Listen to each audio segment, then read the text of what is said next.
First, the US Senate voted on a major tax and spending bill involving trillions in potential new debt.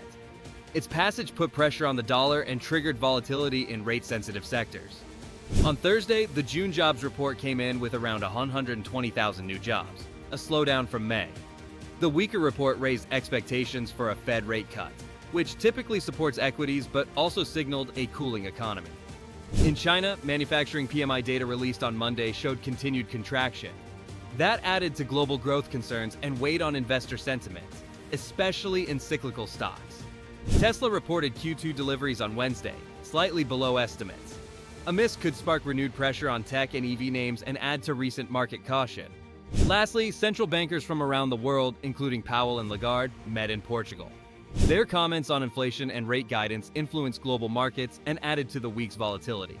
Altogether, it was a mix of risk and opportunity.